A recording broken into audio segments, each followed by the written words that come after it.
Hi everybody, this is Kevin and welcome back to another comic book review. And today we're going to take a look at Batman 3 Jokers number 3, which is written by Geoff Johns with artwork by Jason Fabok.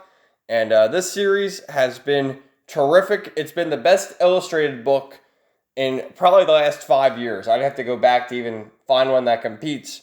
But it's been probably the best illustrated book in a very long time. The story is solid. It's not like the all-time best Batman story, but it's really solid.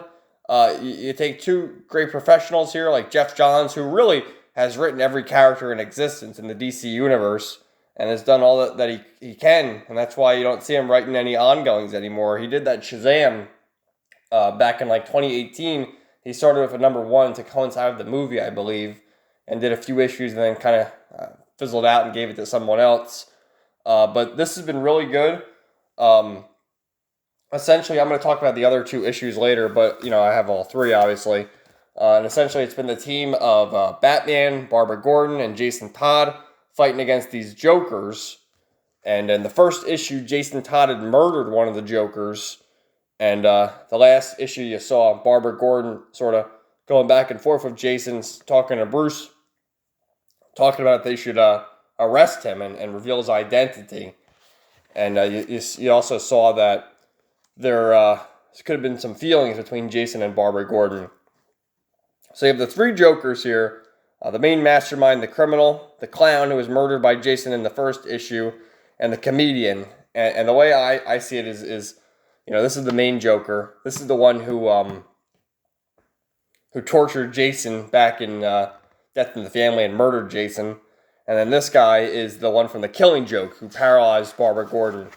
The story that Alan Moore had written. But really, there's a lot more Jokers. There's dozens, probably even hundreds of them. You can see all the different names for them. You have the dentist, the serial killer, the drifter, the babysitter, the felon, the interrogator, the fighter, the inventor, the chemist, all these different Jokers.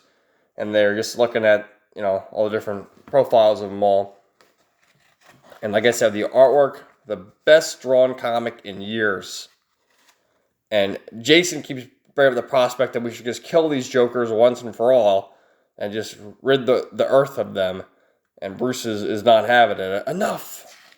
And they're just arguing about the fact that, Barbara, like I had said, is talking to Bruce trying to get Jason, arrested for murder.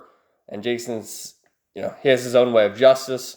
And Batman is sort of trying to be the mediator between the two. So, like I said, the artwork, so good. The artwork has been absolutely terrific.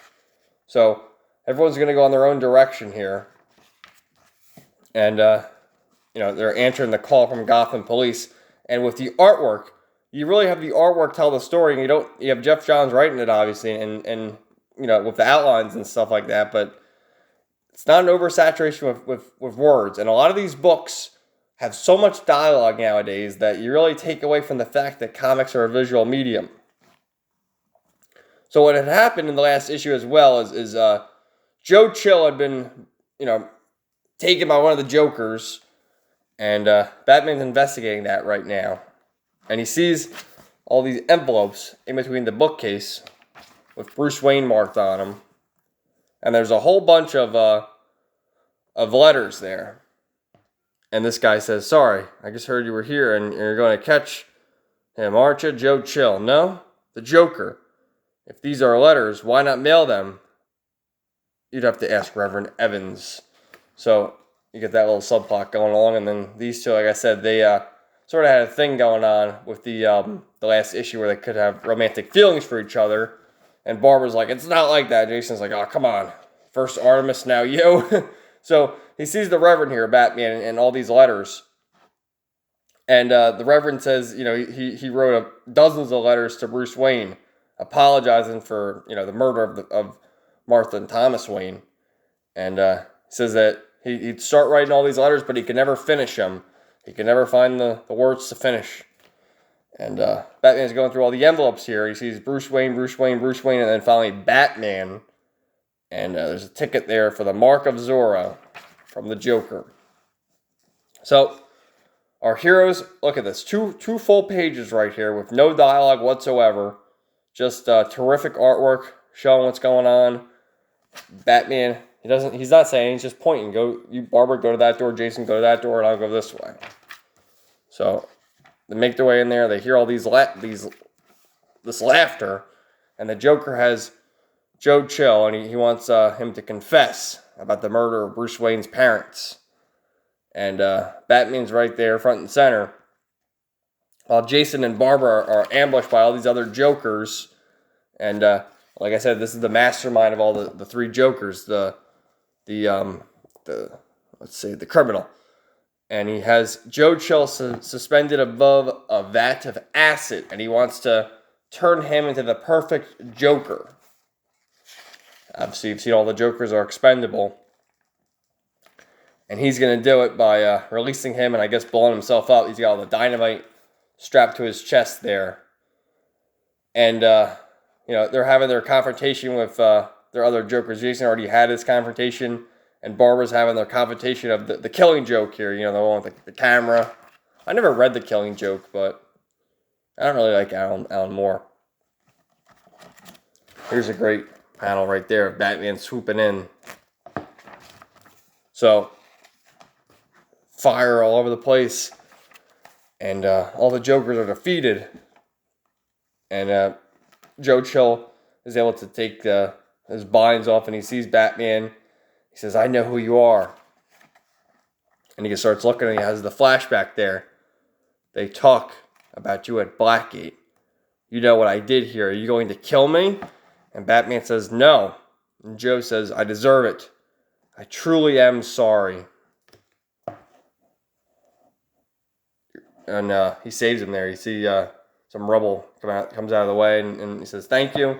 Looks at him, "You're welcome." And the comedian says, "I had hoped to extend this game a little more, but now we all go together. Ha! Ha! Ha! God, it hurts to laugh." And then this other Joker, the comedian, shows up and shoots him, and he just starts laughing like a complete lunatic. And that's it. They arrest him, and it's over and done with. And then they come to the conclusion that the Joker's identity is insignificant, and it really doesn't matter.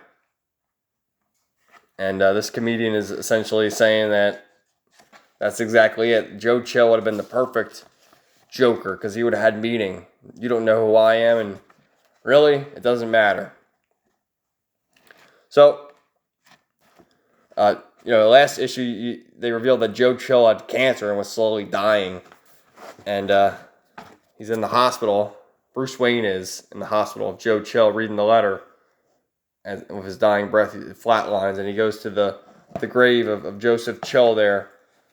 And it's just Batman showing the ability to forgive, even after all these years, how this guy was the cause of him becoming Batman, the murder of his parents, and he's able to show that he's able to forgive.